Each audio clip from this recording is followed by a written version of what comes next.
Hello, welcome to Wargamer. I'm your host, Rob. Very exciting week for Chaos Dwarf fans like myself, like you, I'm hoping, joining me to Father Hushut.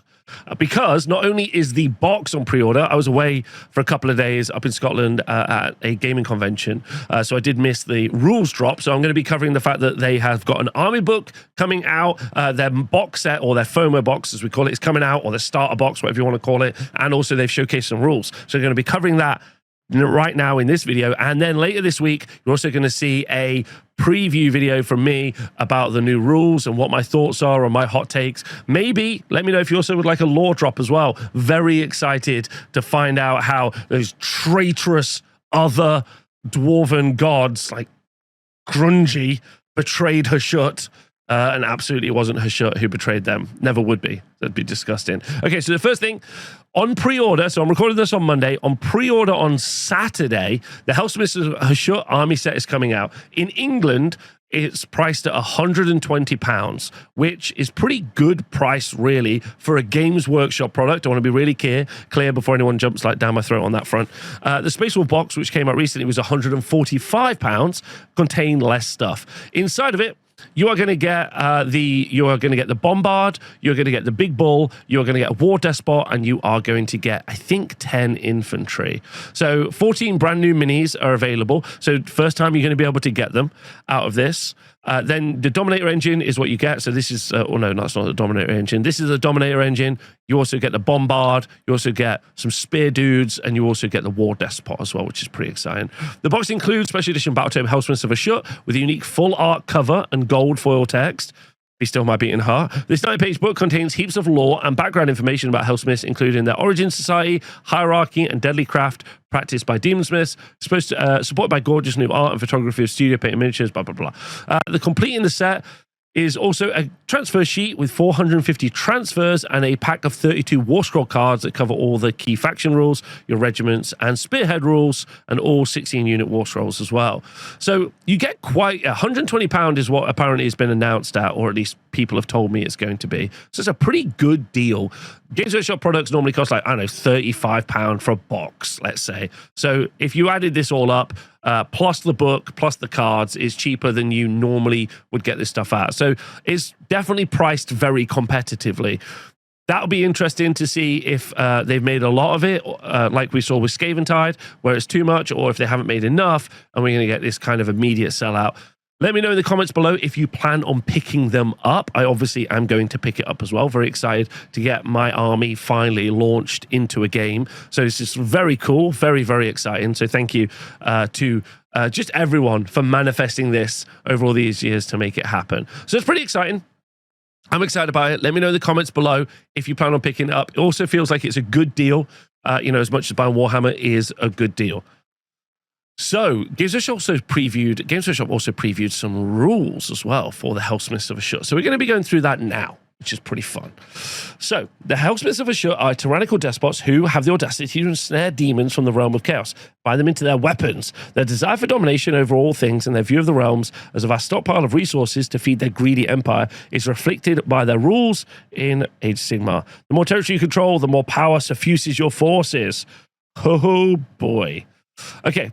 When the Zaradron head to war, they leave the land in ruin. Units that are out of combat or contesting an objective or terrain piece earn a desolation token at the start of the turn if they don't already have one. These units can harness demonic power points, or from this point on, DPPs, at the start of each turn, transforming the tokens into demonic power points, which can then be allocated to anyone but Hobgrots. So Hobgrots is a unit you're going to be able to take, but they won't be able to benefit from having demonic power points. By spending a command point, they may also draw on the reserves of demonic power. Okay, so let's have a look at this. So harness demonic power. So what happens is, with the demonic power, I'm assuming, this is how I'm guessing it's work. Let's assume I've not read the book. What happens is at the beginning of your turn, all demonic power points that are on that you have assigned to units all go away. And then for each piece of terrain or a piece or an objective that you have desolated, and you do that in your hero phase, in any hero phase. So if you're going first in battle round 1, you'll desolate a piece, and then you'll be able to then get a demonic power point from that piece. Then if you're going second if you're going second in battle round 1, you'll desolate a piece in their turn, then a piece in your turn, and then you'll have 2 demonic power points, and then you'll be able to spend this command point, harness demonic power. You use this ability to start of a turn, remove all demonic. Oh, sorry, this is describing how it works. Sorry, you allocate those demonic power points to each friendly Hobgrot, Hellsmiths of a Shut unit, and then up to a maximum of 3. So every war scroll for Hellsmiths of a Shut, apart from Hobgrots, have 3 stages of power-ups that you use with demonic power points. And you get that from desolating land or using a command ability or a command point, well, a command ability by spending a command point in your hero phase to generate 2. So if you're going first in battle round 1, the maximum you can generate is 3. If you're going second in battle round 1, then you can start with 4.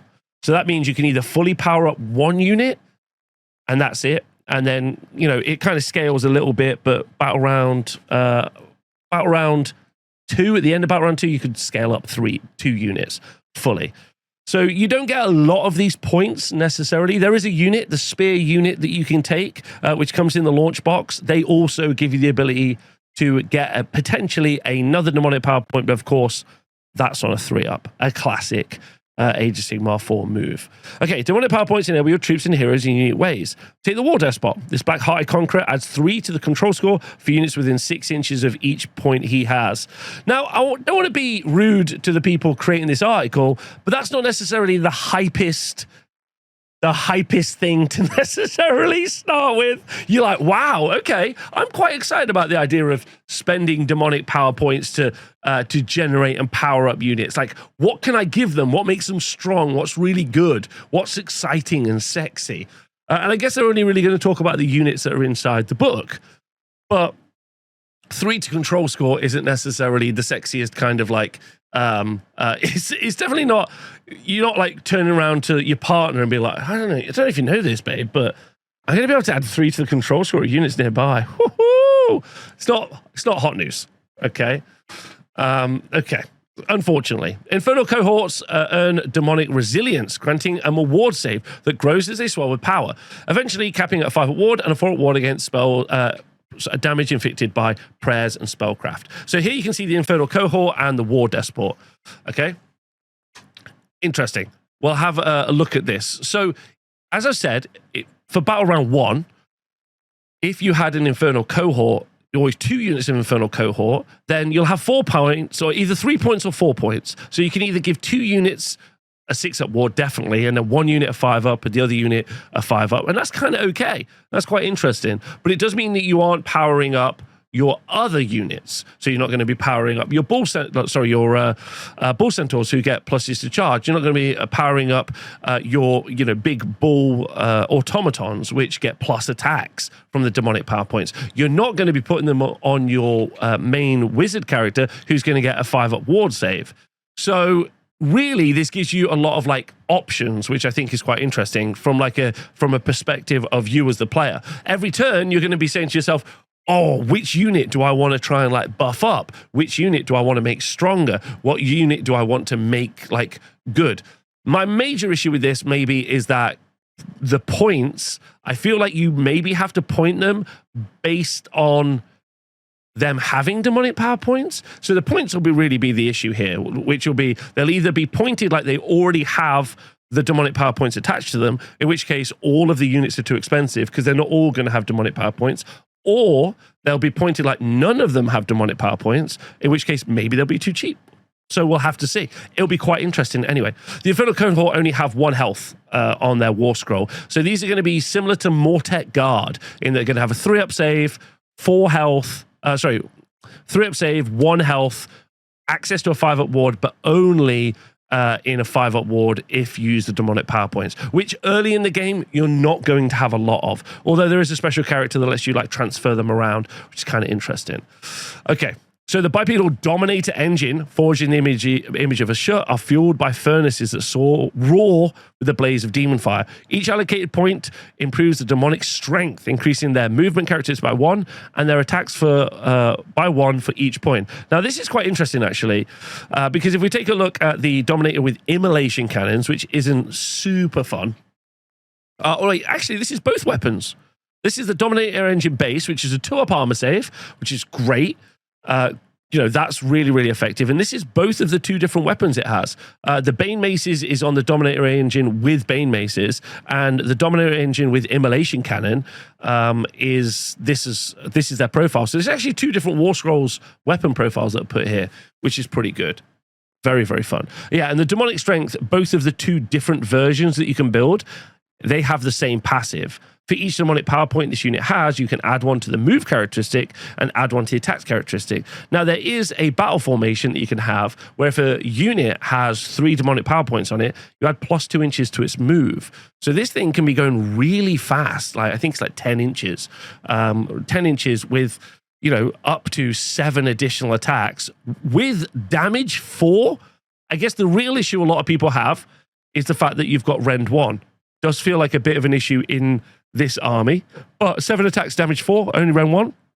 We'll have to look that through. But the great survivability, and also the Dominator Engine with Bane Maces gets the ability to attack twice if it's targeting an enemy hero. So if you are fighting an enemy hero, you are going to get to fight twice. Although, like a classic fight twice, the second fight is going to be in the fight last step, so it'll be quite interesting. Right, the Zarazron Harness, the Law of Infernal Power. So you both get a spell law and you also get a prayer law for this army, which is pretty fun. So the spell that they have shown is the Law of Infernal Power. It's a 6 to cast, and it's called Hateful Fractures. Pick a friendly Hellsmith of a Short Wizard to cast a spell, and you halve the target's move characteristic. That's an enemy unit within 18 inches. Until the start of your next turn. So half move is okay. It's not like charge on 1d6, which would be maybe too strong, really. It's an unlimited spell, so you can cast it multiple times, but you're going to be able to slow them down, which is good, because if you have decided you're going to go for more of the War Machine builds, to do some shooting over the top, although you've got 2 War Machines, you've got 2 infantry units that are shooting, but the rest of your army is very fighty. Bull Centaurs, very fighty. Dominator Engines, very fighty, and even the shooting build is pretty short range. It's only 8 inches, as you can see up here, so you got to make the choice. And if you're going to, and also being just a gun line, you're going to need to go forward. So halving their movement, maybe not super effective. We'll have to see. And then we've got the Law of Infernal Power, which is cast on an 8. So this is another spell, Molten Metal. Wow, giving basically the whole book. Pick for any Hellsmith of a Short Wizard and pick a visible enemy unit within 18 inches. Roll a number of dice equal to the unmodified casting roll and inflict 1 mortal damage on the target for each roll that equals or exceeds the target save characteristic, which I like. I like the idea that they're burning the metal off their skin, which is pretty cool. So a good little, but it's an 8 to cast. There is also a battle formation where you can get pluses to cast if you have more than a certain amount of demonic power points on a unit. I think it's 3, so you can make these easier to cast. And you've got a level 1 wizard in your arm, or you've got 2 level 1 wizards, and you have a level 2 wizard in the named character, Uruk-Tar.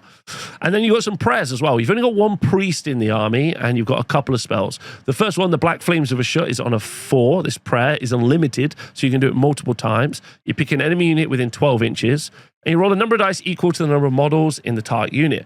For each 5+, you inflict 1 mortal damage on the target, and if the target rolls an 8 or more, then it's a 4+. And obviously, that's amazing. There's a lot of mortal damage that you can put onto a unit, and it definitely feels like the prayers are slightly stronger than the spells. And then Furnace Blessing, which is also on a 4, you pick a friendly Hellsmith of a Shut unit wholly within 12 inches, and you add 1 to the rend characteristic of the target's melee weapons, which is good because the rend in the army is actually really, really low. So I think you need that. That's good. But if you cast it on an 8 or more, then that unit gets crit mortals, and that becomes pretty spicy. Although some units in your army, like Bull Centaurs as an example, already have crit mortals on their War Scroll.